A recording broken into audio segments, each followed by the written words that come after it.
Welcome. I am Joseph Keene. I'm the Program and Event Coordinator here at Johnson County Library, and I will be your moderator for this evening's Town Hall.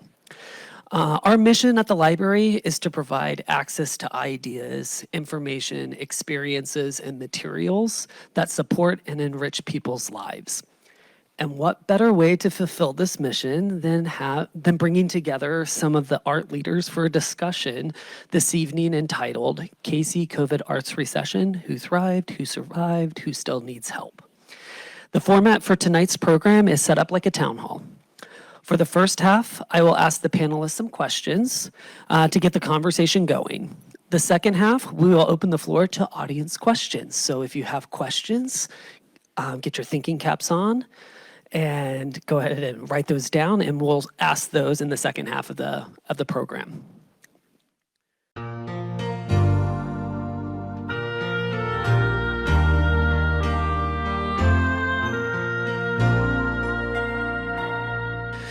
Lydia works at Kansas State School for the Blind as Makerspace and Mobile STEM unit coordinator. So tell us a little bit about what you do. And thank you. Yeah, it's great to be with everyone tonight. I am, like mentioned, the president of the board of City Motion Dance Theater. So since 1985, we have been a professional company, a school of dance, a performance series, and then more recently a dance outreach program, which I'm excited to tell you all about. Modern dance wasn't really around in Kansas City in the 80s, and so a passionate bunch of dancers created the organization, and now 35 plus years later, we're still living our mission of Dance for Everybody. So we're a non-competitive home for dance in Kansas City, and I'm excited to share kind of the last couple years with you all.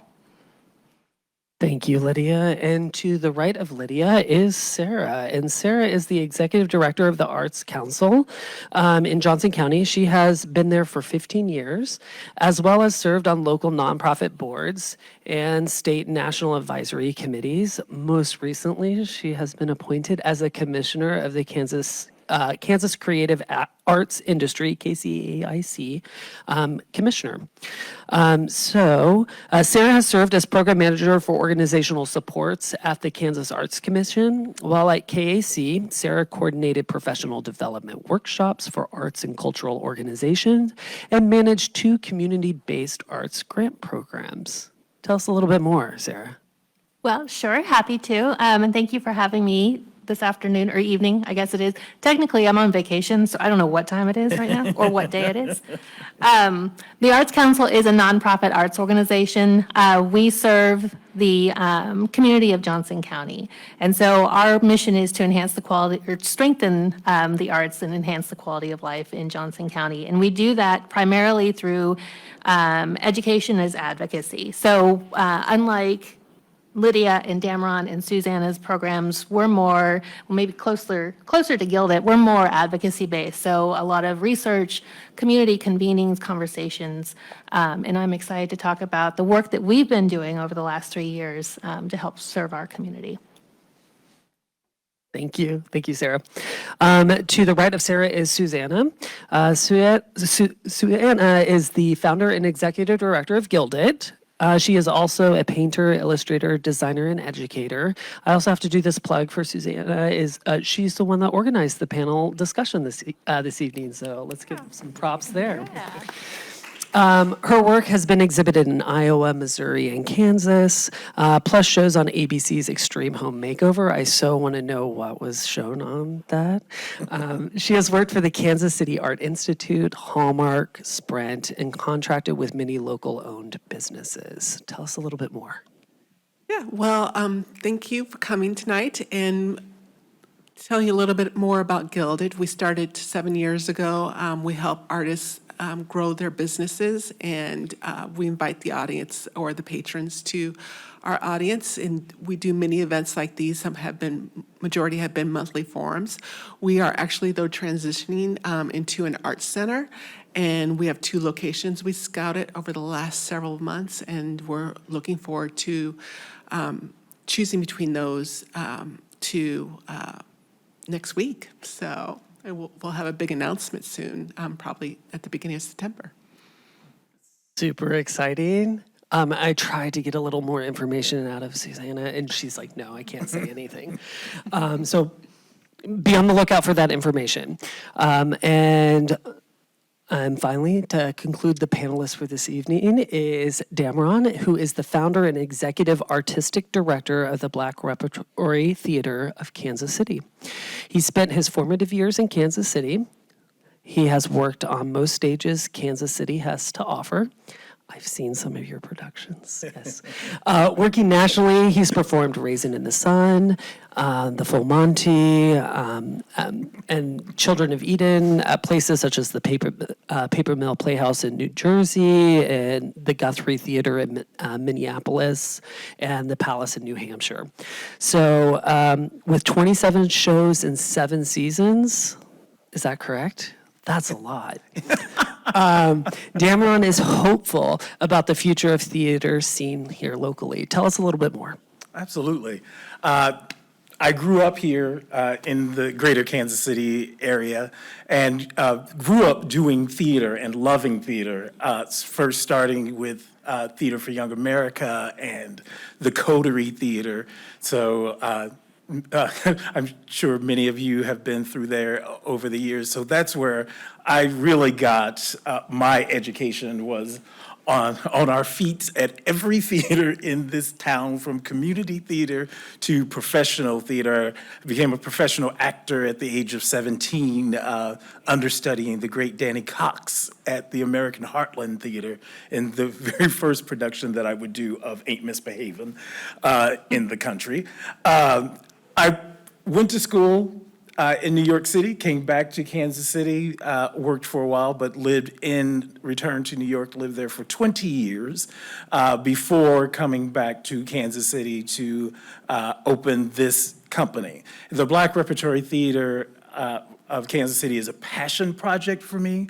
When I started this some almost 10 years ago, the idea of a platform for BIPOC theater was nothing anybody thought about. Growing up here, we were at the forefront of the nation when it came to colorblind casting. That means casting somebody in the role regardless of their color, because nowhere in the script does the author say the actor is of this descent.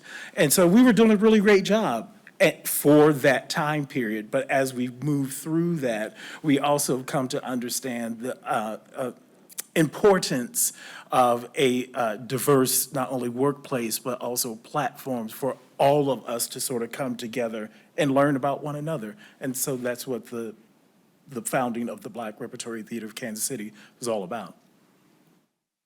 Thank you so much. Just the diversity that we have on this panel speaks volumes to some of the work that, Susanna, that you are doing within the field itself. So thank you for bringing everyone together. I'm glad to see that we have a nice audience out here as well. So again, if you do have questions, start thinking about them, and we'll be asking those in the second half of the program. So to get us started, I have a question for you, Susanna. What has national and local surveys, to kind of set some of the foundation of what we're going to be talking about today. So what has the national and local surveys showed is the impact for the COVID recession on the art nonprofits and the recession? I think one of the most telling surveys was done here by Casey Rise, which is a organization that was founded by the Casey Chamber. And back in mid-2020, they reported of 24 industries, the arts will have the greatest downturn and have the longest to recover. And as we see, the arts is still recovering in Kansas City, but nationwide too, especially performing arts, as you could tell, because COVID, the spread of COVID, it's been, public was really antsy about it before. Now it's kind of, we realize we're having to live with it, just like the flu. So it's becoming less and less of an apprehension for audience to come to events and to participate in the public. And but we've seen National Endowment, they're still saying, actually Forbes just reported in December 2020 that sales, lower level sales in markets, they have years actually even slowing down, so art markets have picked up. But because of the art recession, or the recession in general, there's a fear that will slow down again. So this is the big picture of the arts. And then locally, we've seen, 74% of the artists in Kansas City lost wages and earnings. Almost half of them lost more than half of their income in 2020 and 2021. So it is going to take a while for us to come back. And definitely programs like this will help share that news and help us come back quicker. We got some work ahead of us. So absolutely. we definitely do. So this question goes to the other panelists. We're going to and chime in, whomever from the other panelists. What were some of the key strategies that help you weather the storm that Susanna just kind of mentioned and remain operational? So what are some of those strategies did your organization implement to not only survive but thrive during this time frame? I can start that. There was a number of things that we compiled a list of: diversification, cost management,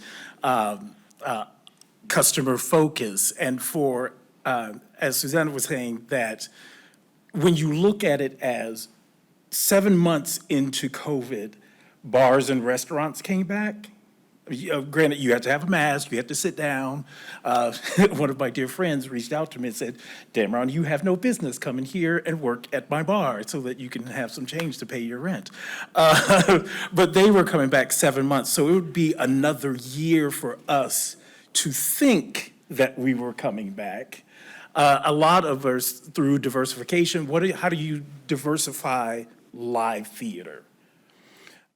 You start engaging those who are connected to theater. So we went and did Hello Zoom. If we all knew about Zoom from the very beginning and invested in that, we'd all be rich. We started doing Zoom interactions with other actors that I had worked with all over the world. So at one point, I was on for 7 straight hours in each time zone of the world, talking to friends of mine about what they were doing. And a lot of them were using this Zoom tool to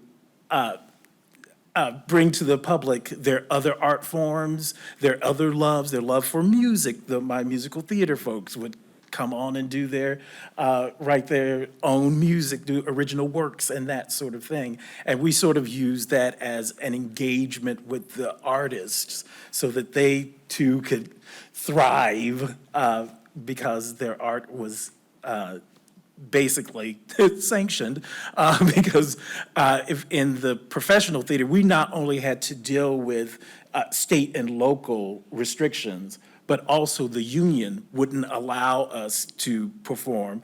Of course, they're looking out for our health. And then there was the question of, can you perform a piece live and it just be under the Actors Equity Wing, or is that SAG-AFTRA? So there were a lot of things that we had to sort of look at piece by piece to figure out how do you strategize. And of course, like everybody, lost employees because some of their skill sets did transfer from theater to commercial television. So they were able to move into those spots. So we lost a lot, and I'm sure a lot of other companies had to lay off a lot. So there were a lot of strategies that had to be in place. But for the most part, it was plan, plan, plan. Okay, scrap that plan. Plan, plan, plan. Yes. That's not gonna work. Scrap that plan, yeah. So it was holding on to the joy that is art that got us through. I like that. Anyone else want to add? Yeah. Yeah, we learned to diversify our income. We began GUILDit with a lot of free programming. And in 2019, we realized sooner than COVID we needed to do that, and was prepared to open up an arts center actually at the spring of 2020. And at that time, we surveyed 13 studio buildings, and they were all full of artists doing their work in their studios. And then we surveyed again in 2021. Half of those were coming back. Some of them were half full, some remained full. And we're happy to report that over 80% now are full again. And so we hope to fill up ours as well. And so we are, and we're also looking at having co-working where we'd have both artists and creatives and rely on the advertising industry as well.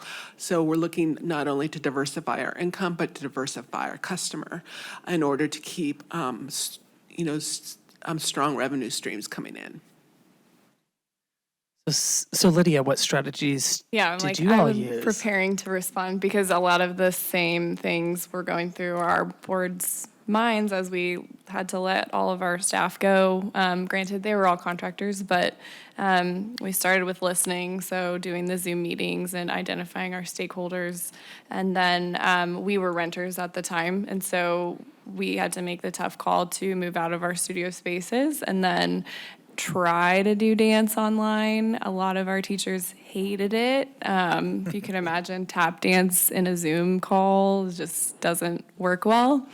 And so, again, pivoting to find really where the passion was. And so we found people that were willing to provide free classes and just stay connected to constituents since there was that isolation, and really heighten our partnerships, because that's one of our core values. But it wasn't until we were all at home Zoom calling each other that it really became clear that we couldn't do what we did and reach the same amount of people that we did pre-COVID without identifying those big partners. And that could be a place where people would be coming, or a place, or really a business or an organization that still wanted to see us thrive, right? So there was a lot of not thriving during that time, but at the same time, when we started to get like virtual classes for the classes that did work in that format, and then identified, I think a lot of what we learned in the thriving part was that we didn't have to do dance in a studio. We could be outside. We hosted unique, different events that we would never have done if we were in our regular rotation of concerts and school and things like that. And so doing things differently is what I wrote, because obviously we all did, but diversifying and really loving on our partners and finding kindred spirits that were probably experiencing the same thing was a huge impact for us, and has led us to where we are today in the situations we are in, because we did move out of our space and then we moved back in after that 7-month period of time where we thought it was over, and then ultimately we had to move out permanently from our studio location. And so it was a little bittersweet to think it was over and then not seeing the return of students for a variety of reasons. But when we were relying on that income, it became really clear we had to do things differently. You mentioned a buzzword that I don't think that we really heard a lot of prior to COVID, which was pivot. Like, organizations did a lot of pivoting during that time. So Sarah, what strategies did the council use? And so I'll full transparency, there were a lot of things that worked to our favor in a very scary time. We're a small organization. We have 2 staff members. Our office is located at the Johnson County Arts and Heritage Center, which is a county building. So we have very little overhead. And so when everything happened, I think internally, and I'm going to call out Allison Bowman because she is here. She's a former staff member for the Arts Council and really did a lot of the heavy lifting with our pivoting. The word that we hope will die. But we thought, okay, so we're the Arts Council of Johnson County. Half of our budget comes from county government. We have very little earned income, like next to nothing. It's all contributed. So what do? First of all, let's keep our staff whole. And then second, let's figure out how we serve our community in this time. Specifically looking at arts organizations and artists. And so it was a lot of reading and just absorbing all the data and information that we could at a national and local level, surveying the arts community that we serve to find out what their needs were, connecting them with resources, moving our programming online, Allison had the brilliant idea to showcase local artists because art fairs weren't happening anymore. So how do you get people to buy local art? How do you let them know that's important? So we connected them through our #JoCo Local Arts campaign, and showcased local artists on social media, and then launched a new weekly Facebook Live series where we highlighted and interviewed local artists, creatives, and change makers in the community. And all of that was just to draw attention to the arts sector and what they were going through, because we all know we were the first to close, the last to open. And then kind of the other part of that was communicating all of this information to Johnson County government so that our stakeholder, our policymakers, understood what was happening in their community, and so that we could be a partner with them and begin offering solutions about how we might address these problems. That is a kind of a nice segue into some of the lessons that we're going to kind of transition a little bit from the recession, but what were the lessons that you did learn from the recession that prompted your organization to focus on some of these long-term sustainability and resilient things that you're talking about? So Sarah, if you'll continue, and then it'll be open up to the other panelists. I think one of the key lessons that we learned, or maybe relearned, was listen.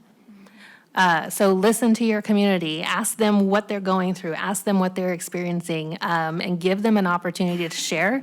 Just, kind of shut up and put your hands down and just listen, because they will tell you. And that information is gold, and it's necessary, and that helped us build some really big and impactful things that we've been able to do rather recently. The other part was relationships move at the speed of trust.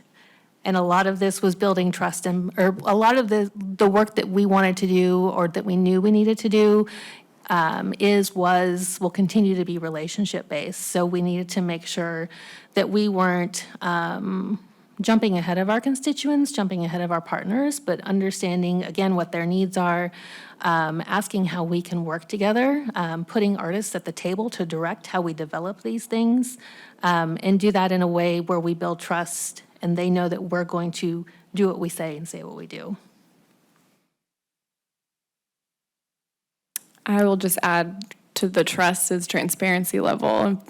We did a GUILDit virtual panel where we shared some drastic numbers of how we lost we had to let go of our staff, and our numbers of income was about 70% of a loss. And it didn't feel great to share that failure, but I think it was life-giving for an organization, especially ours that's all volunteer run, to be okay with not being okay in many ways, but it did lead to people reaching out and these doors opening that I don't know if they would have if we would have kind of closed our numbers and our position, because it was a pretty drastic time and decisions that were made were a little sticky, but trust and transparency, I think.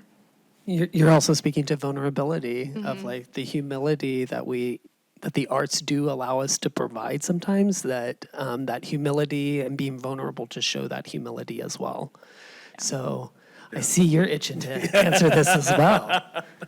Well, because I come to this from the artist's point of view. There was a lot of board assistants. Tracy Jamerson is with us, who's going to be the board president for starting in a month. So she is the board president right now. Getting a lot of feedback from the less emotional side, and because our VP has said long ago, we're such a tiny company, so conversations that include endowment and words like that for an artist that kind of goes, yeah. But the moment this hit, the pandemic hit, it hit home why something like that is so important. So that in these dire times you have, and as he says, the wolves at the door, what do you have to sustain yourself through this? So it was really looking at the sort of the executive director in me to, okay, look at these numbers and how long can we hold on to the one full-time staff person that we do have. Luckily, he just got a better job.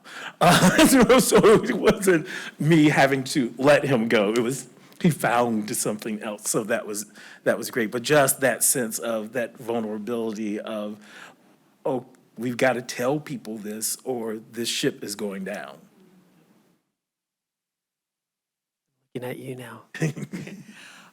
Well, actually, I'm going to share a story of an artist that had success during COVID. And I think that had to do with the fact that she really networked herself before COVID. Her name is Vanessa Lacey. She's a visual artist. She had a gallery of her own down in the West Bottoms. She also did many art fairs. So her name really got known, and she found her niche market too. She did these very big Kansas City art scene paintings, and she found South Kansas City homes were her market, as well as local businesses who had big lobbies and such. So she was able to find her niche by doing custom work in the galleries. Of course, that business was something she just straddled along, and she was actually transitioning to a frame shop. So then she could frame these custom pieces that were just being ordered as well. So for her, the networking, she relied on her network and listened to them, and then was able to tap into their needs. So, and as far as network, it was a very diverse network that included South Johnson County, and she was in the West Bottoms, and she also was an art educator too. So, so she had a very diverse network. Okay.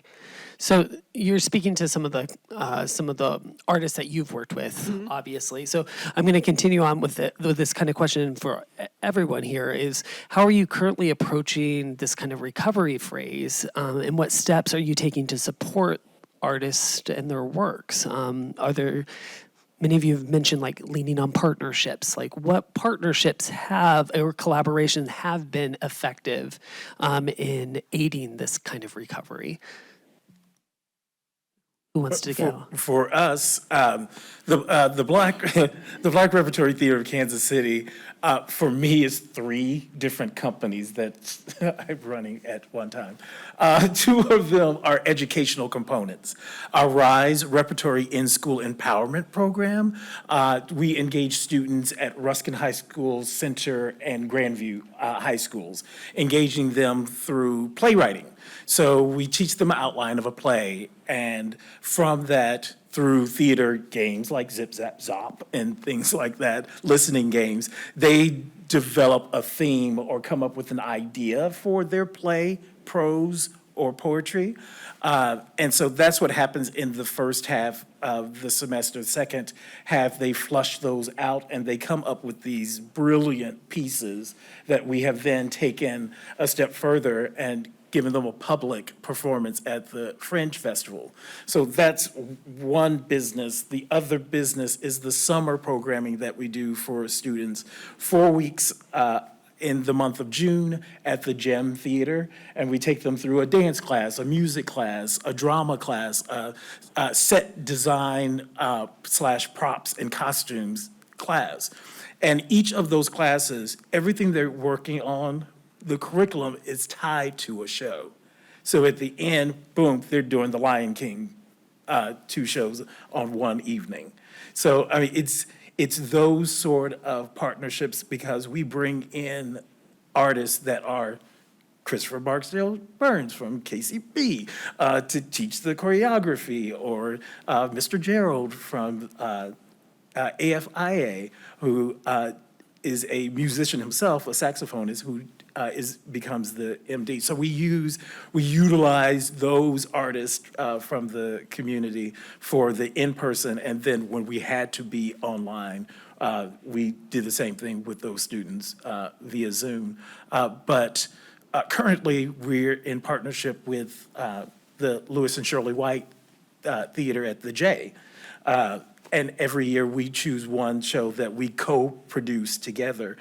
This season, it will be Blues in the Night. Last year, it was Raisin in the Sun. So it was those sort of partnerships that developed during COVID that really took a lot of the economic weight off. And it allowed us to enter into an area because most of our work is done downtown at 18th and Vine, at the Gem Theater, and in the middle of Kansas City. But to bring the Black rep out to the white theater is a great opportunity to engage with a completely different audience.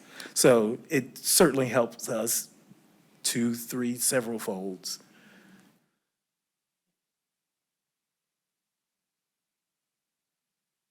Should I go? Are you looking at me?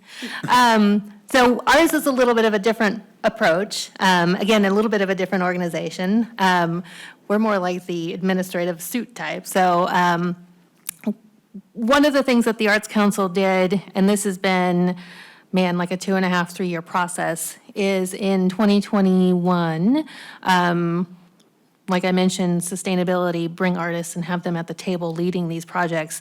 We convened a group of arts administrators, artists, arts advocates, board members, and our staff called the American Rescue Plan Advisory Committee. And this was a group of, like 17 people who came together and met monthly. And their purpose was to identify the impacts of the COVID pandemic on the arts sector and our local community, and then articulate solutions to those impacts with the end goal of taking a proposal, or in this case, several proposals, to our county government to request ARPA, by the time it got to the county, state and local fiscal recovery funds for our local arts community. And this was done, not only was our advisory board a diverse group of people from all over the county, but it was collaborative in that we had several arts administrators from local arts organizations. We wanted them to tell us, what are you hearing from the people you serve? What are those needs? What are those impacts? All of that came together through this 2.5-year-long process, with the addition of some community town halls to provide feedback.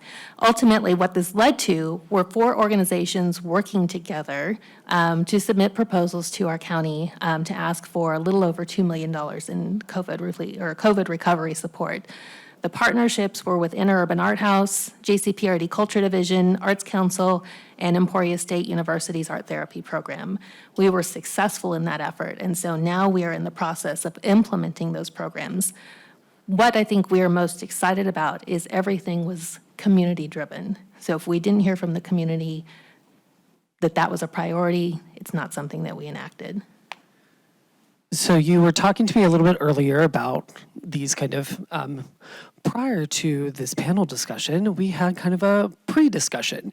And Sarah, you mentioned something that was surprising about the Emporia one in particular, about the applications. Can you just share that? So one of the fascinating. one of the programs with Emporia State University was to provide scholarships for teaching artists, arts educators, and art center staff to get training on autism and trauma-informed care. This was a certification program that ESU offers through their art therapy program.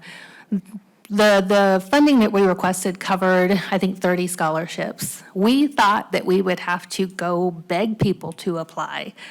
Not the case. We had 30 scholarships available, 150 people applied, which was extraordinary. The Arts Council, we're administrating a grant program for artists that just closed. We were hoping that we would get 82 applications. We have 107. We're about to start one for nonprofit arts organizations. Ideally, we can fund 20. Hopefully, we get more than that and we can support more people than that. But again, it goes back to having artists at the table leading these projects, having community members at the table leading these projects. They know best. Let's provide the stage for them to come together.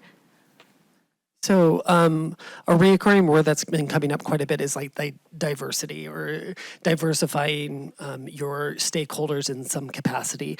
So in the context of recovery, how are you addressing issues of equity and inclusion within the art community, ensuring that all voices are heard and represented?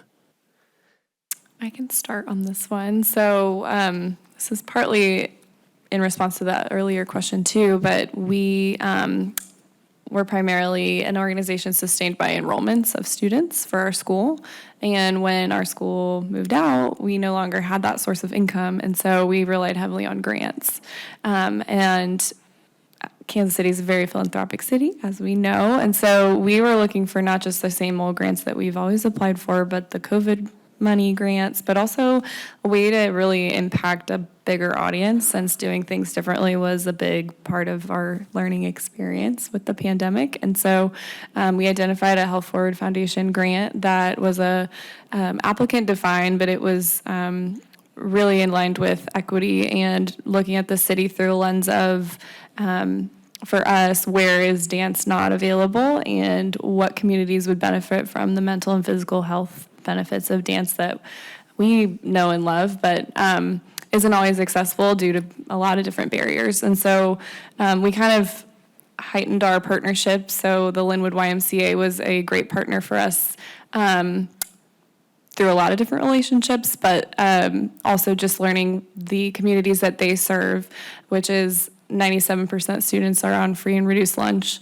A lot of the participants there would not be able to take a class or attend a performance or just have access. And so we partnered with them to increase that impact. We always, in our dance outreach program, would say we'd like to go east of Troost, but that's a wide, Kansas City is a huge city, and so there's a lot of different ways to define that. And so we really wanted to impact students that have never taken a dance class, that had low socioeconomic opportunities just due to the location, and we're in an area that didn't already have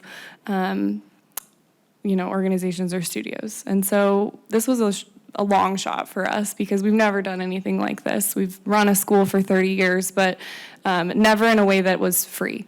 And so the idea was getting this funding would allow us to be in Linwood YMCA and also be in a community where students and youth are already coming, so that we eliminated the barrier of transportation.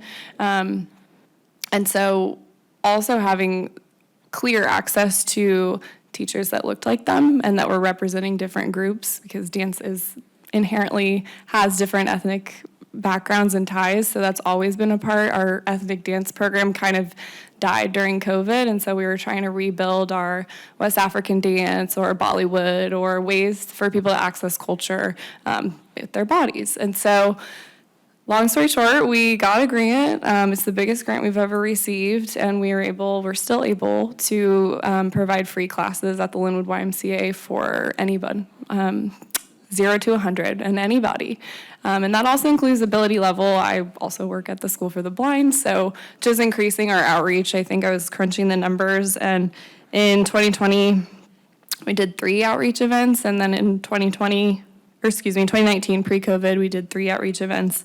2020 and beyond, we've averaged about 10 where we take dance out instead of requiring this physical location. So long-winded answer to going where the need is and being available and accessible beyond race, income, ability. So that's a little part of our story. Thank you. I have some follow-ups. The big kind of follow-up question that I do have, though, is because you're talking about re-engaging audience-wise. And so, Susanna, you could probably answer some of this, is how have you re-engaged audiences and encouraged their participation? Lydia spoke to how they're doing that after the arts in this recession. So, again, how have you re-engaged audiences and encouraged their participation? Yeah, so that's something I would say we still see up and down with and I had this conversation at Arts KC last week with someone with a small theater group, and that they've seen really big successes of comeback with some of their performances, and then some of their performances were, they saw a dive. And so I think it's still kind of guessing what drives people in the door.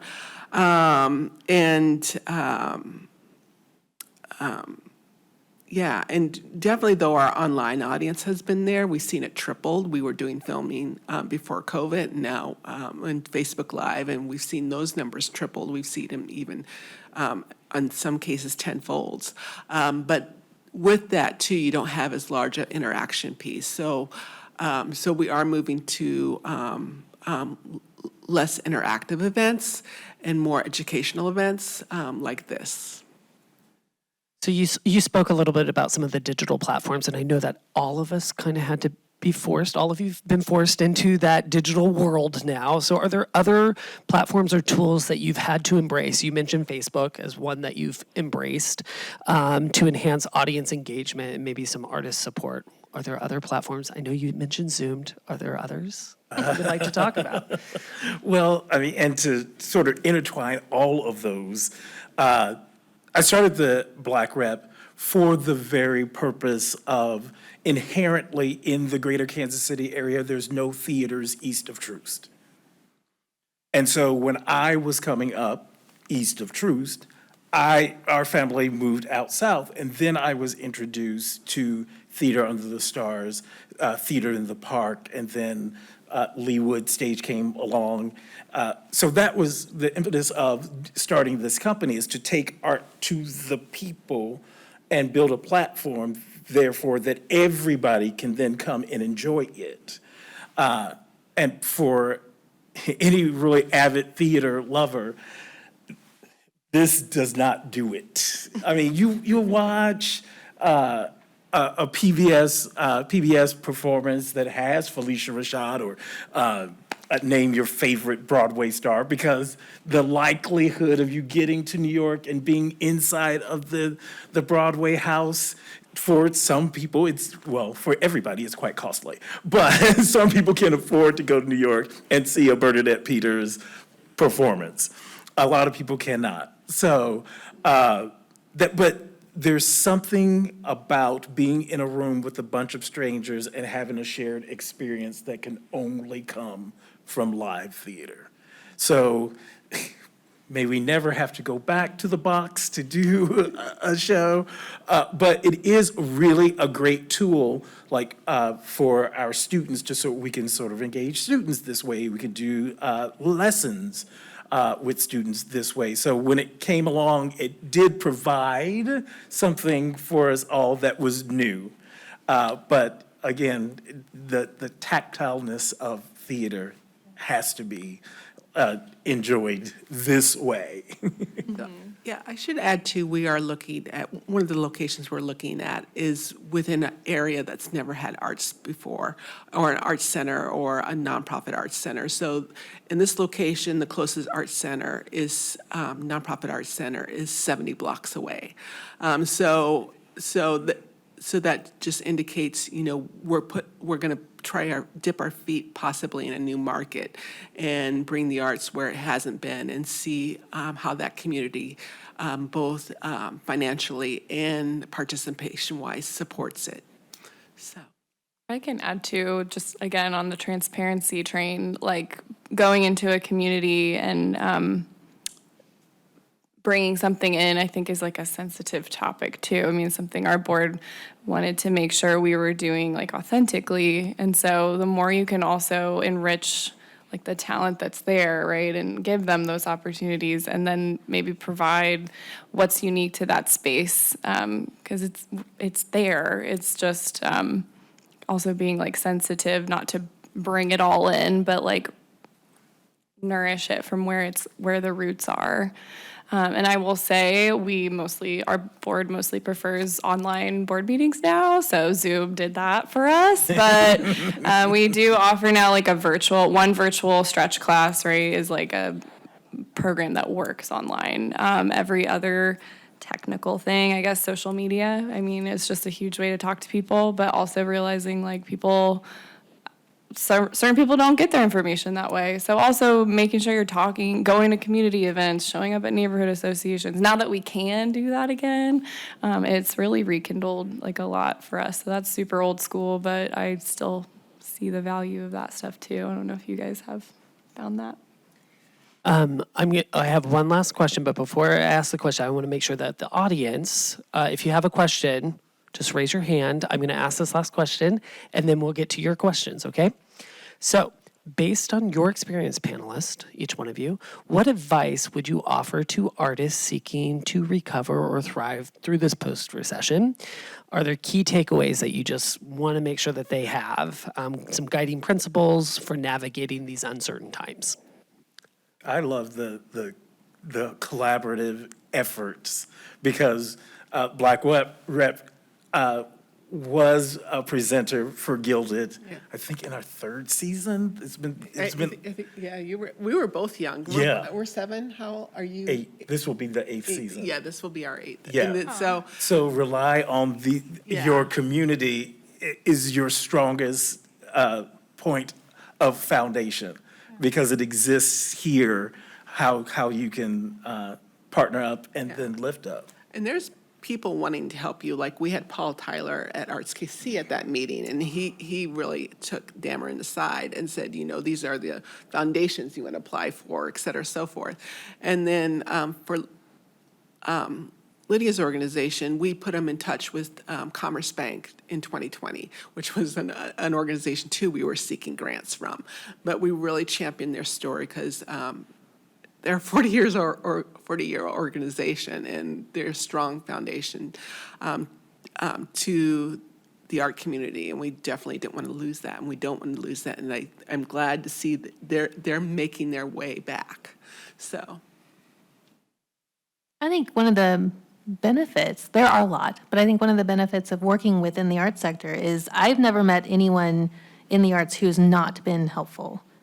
We all, like speaking to the collaboration, we all want to see each other succeed. And if we can't help you, we will find somebody and we will introduce you to them and they will help you. So it's a highly collaborative on a personal and professional and organizational level, which is, I don't know if you see that across all sectors. I know. I don't know, yeah.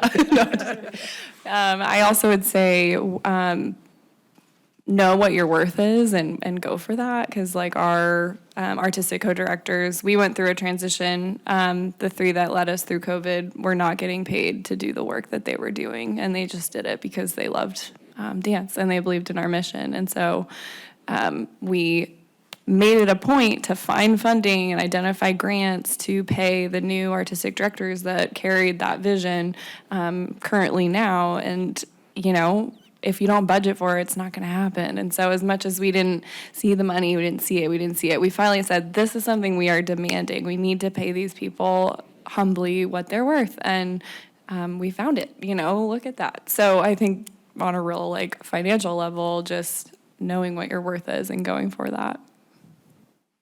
Thank you. I want to thank the panelists. Thank you so much.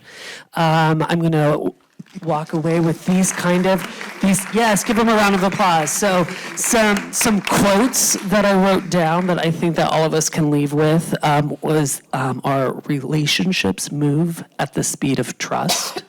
Keep that one. Go where the need is. And package yourself in the vernacular. I think that's a really good one, especially for this last conversation that we just had. Package yourself in the vernacular. That'll help you out. So again, thank you. This is Johnson County Library signing off of Facebook Live, I guess. Everyone, we'll stick around for a little bit. Have a good evening.